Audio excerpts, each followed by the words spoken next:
नमस्कार दोस्तों, राजनीति शास्त्र एकेडमी में आपका स्वागत है। तो आज हम शुरू करते हैं प्रश्न नंबर 36 से। पहले देखते हैं 2021 में क्या क्वेश्चन आया था, मूल क्वेश्चन क्या था। तो बात करें 36 नंबर के क्वेश्चन की, तो आया था क्वेश्चन, किस देश में न्यायाधीशों को व्यवस्थापिका द्वारा चुना जाता है।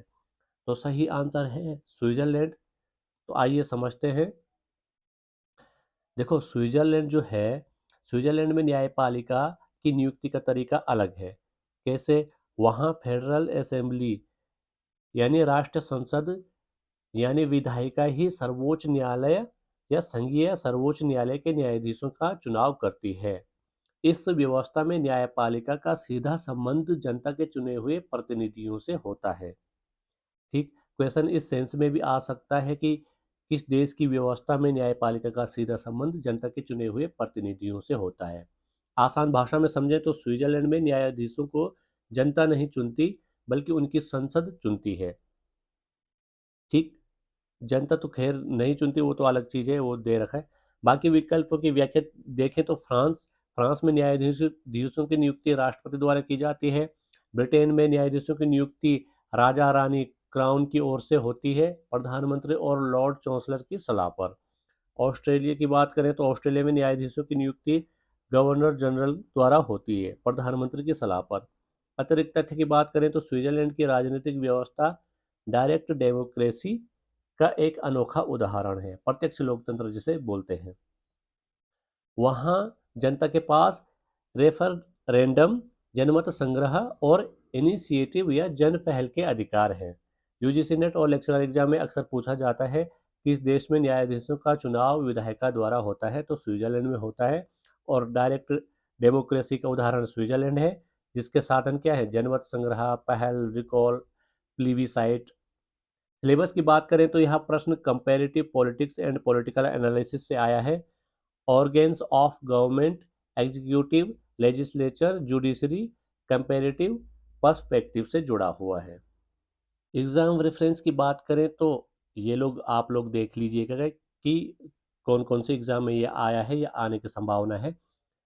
ये आपकी सुविधा के हिसाब से मैंने बना रखा है, तो आप लोग देख लीजिएगा। मैं बार बार इसको जिक्र नहीं करूंगा, वीडियो लंबी हो जाएगी फिर।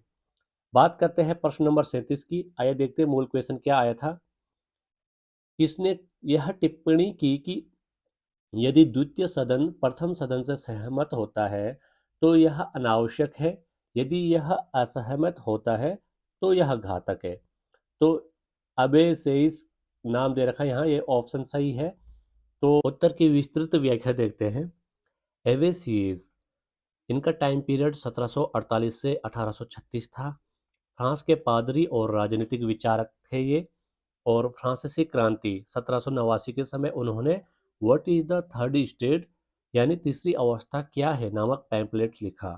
उन्होंने द्विसदनीय प्रणाली, बाइकेमरलिज्म, दो सदनों वाली संसद की आलोचना की। आशय इनका था, अगर दूसरा सदन यानी अपर हाउस या उच्च सदन केवल पहले सदन, लोअर हाउस या निम्न सदन की हाँ में हाँ मिलाता है तो उसका होना बेकार है। और अगर वह असहमत होकर बार बार टकराव करता है तो यह व्यवस्था के लिए खतरनाक है। इसलिए उन्होंने कहा कि दूसरा सदन या अनावश्यक इस सॉरी इसलिए उन्होंने कहा कि दूसरा सदन या तो अनावश्यक है या हानिकारक। मतलब जैसे भारत में उच्च सदन कौन है? राज्यसभा। और निम्न सदन कौन सा है? लोकसभा। तो इनका कहने का मतलब है कि यानी अगर राज्यसभा राज्यसभा क्या है? लोकसभा की हाँ में हाँ मिलाता है, तो तब भी यह बेकार है। और अगर यह इसके काम में बार बार टकराव पैदा करेगा, तब भी यह व्यवस्था के लिए खतरनाक है। आसान भाषा में समझें तो सीएच कह रहे थे कि ऊपरी सदन यानी अपर हाउस का कोई मतलब नहीं। या तो यह सिर्फ मुहर लगाने का काम करेगा या फिर झगड़ा करेगा। दोनों ही स्थिति में यह बेकार है। अब बाकी विकल्पों की व्याख्या करें तो बी सावर, ये संवैधानिक विद्वान थे, लेकिन ये कथन उनका नहीं था। सीजे ह्यूजेस, अमेरिकी जज और न्यायविद, पर यह कथन उनका भी नहीं। और डी टॉकविले, प्रसिद्ध कृति इनकी डेमोक्रेसी इन अमेरिका 1835 में प्रकाशित होती है अमेरिकी लोकतंत्र की, इन्होंने प्रशंसा की, लेकिन सेकंड चेंबर वाला कथन इनका भी नहीं है। अतिरिक्त तथ्य की बात करें तो एबेसीज का pamphlet what is the third state 1789 में फ्रांसीसी क्रांति का नारा बना। किसका? एबेसीज का। बहुत इंपॉर्टेंट है। फ्रांसीसी क्रांति के दौरान उन्होंने कहा the third state is everything, तीसरी अवस्था ही सब कुछ है। किसने कहा? एबेसीज ने। अब ये यूजीसी नेट और लेक्चरर एग्जाम में बार बार आता है कि if the second chamber एग्रेस with the first, जिसका कथन है एबीसीज का। What is the third state? किसने लिखा? एबीसीज ने।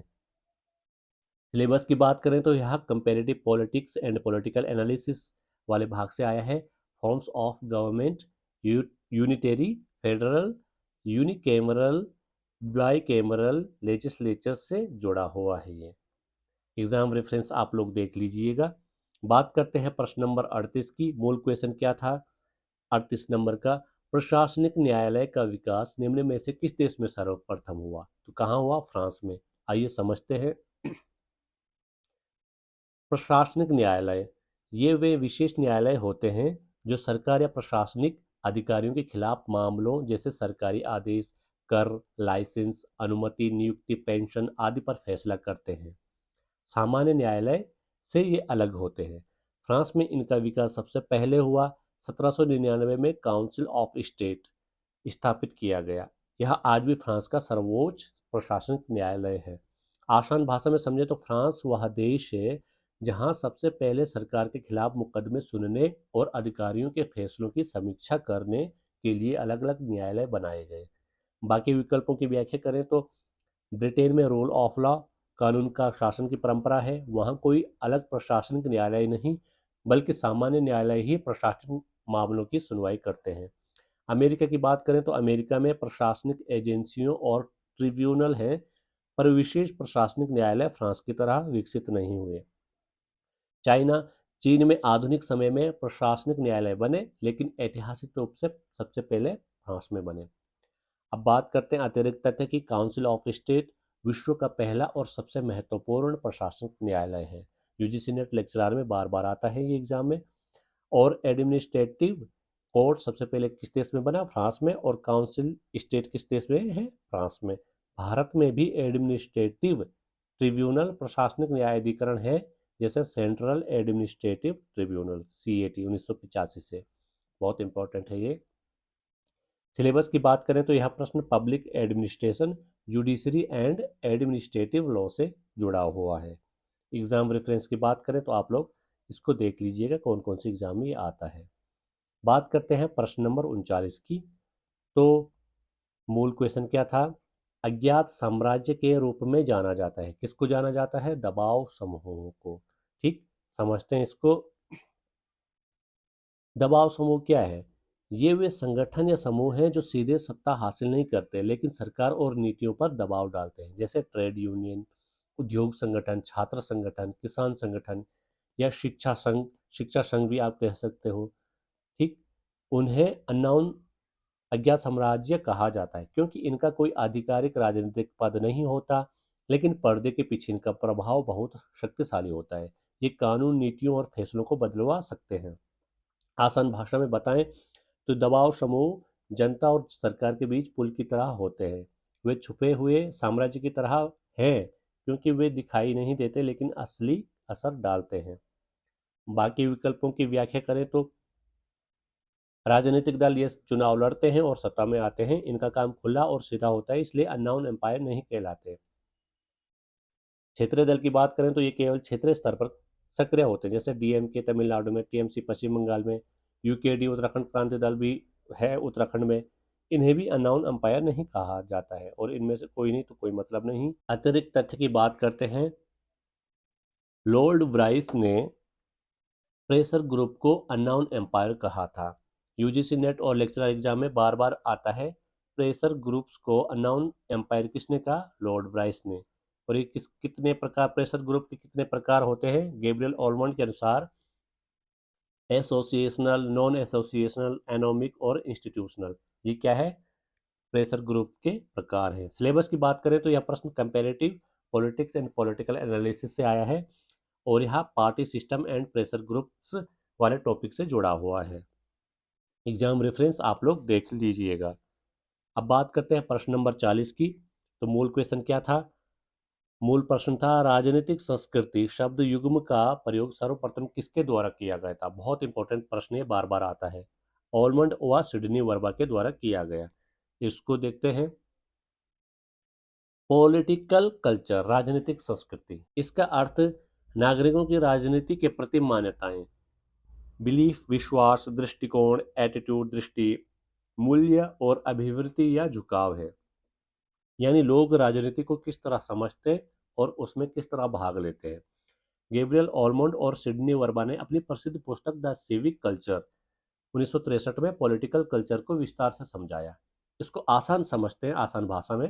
देखो, राजनीतिक संस्कृति है क्या? पहली बात तो political culture Gabriel almond and Sydney Verma के अनुसार, ठीक, राजनीतिक संस्कृति का मतलब है एक समाज के लोगों की राजनीति के प्रति सोच, भावनाएं, विश्वास और व्यवहार। यानी लोग राजनीति को कैसे देखते हैं, कितनी समझ रखते हैं और कितनी भागीदारी करते हैं। इस शब्द का पहली बार प्रयोग गैब्रियल ऑलमंड और सिडनी वर्मा ने अपनी प्रसिद्ध पुस्तक द सिविक कल्चर में किया, जो 1963 में प्रकाशित होती है। उन्होंने कहा कि किसी भी देश की राजनीति तभी सफल होती है जब उसकी जनता की राजनीतिक संस्कृति मजबूत हो। अब इन्होंने पॉलिटिकल कल्चर को 3 भागों में बांटा है।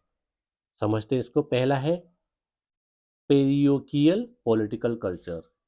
पेरियोकियल राजनीतिक संस्कृति, यह सबसे कम विकसित राजनीतिक संस्कृति है। कौन सी? पेरियोकियल। इसमें क्या होता है? लोग राजनीति के बारे में लगभग कुछ नहीं जानते। उन्हें सरकार क्या कर रही है इससे कोई खास मतलब नहीं। राजनीतिक संस्थाओं, सरकार, संसद, चुनाव की जानकारी बहुत कम। वे राजनीतिक प्रक्रिया में लगभग भाग नहीं लेते। कहाँ दिखती है ये? पिछड़े, दूर दराज, ग्रामीण, आदिवासी समाज जहाँ शिक्षा और मीडिया की कमी है। छोटे उदाहरण की बात करें, एक दूर पहाड़ी गांव जहां लोग नहीं जानते कि एमएलए कौन है, चुनाव कब होते हैं। दूसरा उन्होंने बताया है सब्जेक्ट पॉलिटिकल कल्चर, सब्जेक्ट राजनीतिक संस्कृति। यह थोड़ा विकसित चरण है। इसमें क्या होता है? लोग सरकार के फैसलों, योजनाओं और कानूनों के बारे में जानते तो हैं, लेकिन खुद को राजनीतिक प्रक्रिया का सक्रिय हिस्सा नहीं मानते। वे आज्ञाकारी नागरिक की तरह रहते हैं। वे सरकार के फैसलों को मानते तो हैं, लेकिन सवाल नहीं करते। कहाँ दिखती है ये? राजा या तानाशाह वाली व्यवस्था में, या ऐसे लोकतंत्र जहाँ जनता जागरूक तो है पर बहुत सक्रिय नहीं। छोटे उदाहरण की बात करें तो लोग टैक्स भरते हैं, नियम मानते हैं, लेकिन वोट देने में दिलचस्पी कम, विरोध कम, प्रश्न पूछने की आदत कम। बात करते हैं तीसरे प्रकार की, तो पार्टिसिपेंट राजनीतिक संस्कृति। यह सबसे विकसित राजनीतिक संस्कृति है और इम्पोर्टेंट है, क्वेश्चन में ये भी आ सकता है कि गैब्रियल ऑलमंड के अनुसार कौन सबसे विकसित राजनीतिक संस्कृति है, तो कौन सी है? पार्टिसिपेंट राजनीतिक संस्कृति। इसमें क्या होता है? लोग राजनीति के बारे में अच्छी जानकारी रखते हैं। सरकार कैसे चलती है, संस्थाएं, संविधान, अधिकार सब जानते हैं। वे सक्रिय रूप से राजनीति में भाग लेते हैं, वोट देते हैं, सवाल पूछते हैं, आंदोलन करते हैं, राजनीतिक दलों, एनजीओ में जुड़ते हैं, नेताओं को जवाबदेह बनाते हैं। कहाँ दिखती है? मजबूत लोकतांत्रिक देशों में। छोटा उदाहरण जर्मनी हो गया, ब्रिटेन, अमेरिका जैसे देश जहाँ जनता पढ़ी लिखी, जागरूक और राजनीति में सक्रिय रहती है। भारत में की बात करें तो भारत में जैसे शहरों में तो लोग रहते हैं, पढ़े लिखे हैं, लोग जागरूक भी रहते हैं, लेकिन अभी जैसे दूर गांव गांव में, दूर दराज इलाकों में भी अभी बहुत कम है। दूसरे प्रकार की कह सकते हैं हम, गैब्रियल और उनमुंड के अनुसार। अब इनको मैंने इनकी तुलना की है। ये प्रकार है, ये नागरिकों की जानकारी है, भागीदारी वाला पोर्शन ये है, उदाहरण ये है। बात करते हैं पैरोकियल की, तो लोगों की जानकारी, इसमें नागरिकों की जानकारी बहुत कम होती है और भागीदारी लगभग नहीं, और उदाहरण दूर दराज के गांव। सब्जेक्ट की बात करें, सब्जेक्ट की, तो नागरिकों की जानकारी मध्यम होती है के और भागीदारी कम, केवल नियम पालन करने के लिए होती है, और उदाहरण तानाशाही कमजोर लोकतंत्र में। पार्टिसिपेंट में आप देख सकते हैं कि बहुत ज़्यादा लोग जुड़े हुए होते हैं और भागीदारी भी बहुत ज़्यादा लोग सक्रिय रहते हैं इसमें, और मजबूत लोकतंत्र तांत्रिक देश में यह होता है। ऑलमंड एंड सिडनी वर्मा की मुख्य बातें क्या है? इन्होंने कहा एक सफल लोकतंत्र के लिए केवल पार्टिसिपेंट कल्चर ही काफ़ी नहीं है, एक मिश्रित संस्कृति सिविक कल्चर सबसे अच्छी होती है, जहां लोगों में जिम्मेदारी भी हो और स्थिरता भी। अब उन्होंने कहा पेरिविकल का मतलब है सीमित दृष्टि वाली संस्कृति, सब्जेक्ट का मतलब है शासित संस्कृति और पार्टिसिपेंट का मतलब है भागीदारी वाली संस्कृति। UGC net college lecturer school lecturer में यह बार बार आता है। और पॉलिटिकल कल्चर शब्द सबसे पहले किसने प्रयोग किया? ऑलमंड एंड वर्मा ने। और पॉलिटिकल कल्चर के 3 प्रकार किसने बताए? ऑलमंड एंड वर्मा ने। सिलेबस की बात करें तो यह comparative politics and political analysis से जुड़ा हुआ है, political culture and political socialisation से जुड़ा हुआ है। एग्जाम रेफरेंस आप लोग देख लीजिएगा कि यह कितना इम्पोर्टेंट है और कौन कौन से एग्जाम में ये आया है। दोस्तों, आज के लिए बस इतना ही। उम्मीद है कि आज के ये प्रश्न और उनका विश्लेषण आपके लिए उपयोगी साबित हुए होंगे। अगर आपको वीडियो पसंद आया हो तो इसे लाइक करें, अपने दोस्तों के साथ शेयर करें और सबसे ज़रूरी राजनीति शास्त्र एकेडमी को सब्सक्राइब करें, ताकि अगला पार्ट और आने वाली सीरीज़ का कोई भी वीडियो आपसे मिस ना हो। जिन लोगों ने पिछले वीडियो अब तक नहीं देखे हैं वो पहले के पार्ट जरूर देखें, क्योंकि हर वीडियो पिछले वीडियो से जुड़ा हुआ है। और हाँ, आप हमारे टेलीग्राम चैनल राजनीति शास्त्र एकेडमी को जरूर ज्वाइन करें, जहां आपको free exam materials, UKPSC political science के करंट अफेयर्स अपडेट्स और पीडीएफ नोट्स मिलेंगे। जिन छात्रों को इस पीवाईक्यू सीरीज की पीडीएफ खरीदनी है वो टेलीग्राम से सीधे ले सकते हैं। फिलहाल पहले 11 प्रश्नों का एनालिसिस पीडीएफ मैंने एक सैंपल के रूप में फ्री अपलोड किया है, उसे जरूर डाउनलोड करें और पढ़ें। पढ़ाई में निरंतरता बनाए रखें, क्योंकि सफलता एक दिन की मेहनत नहीं, हर दिन के छोटे छोटे प्रयासों का परिणाम होती है। धन्यवाद। मिलते हैं अगले वीडियो में। तब तक के लिए जय हिंद और शुभकामनाएं।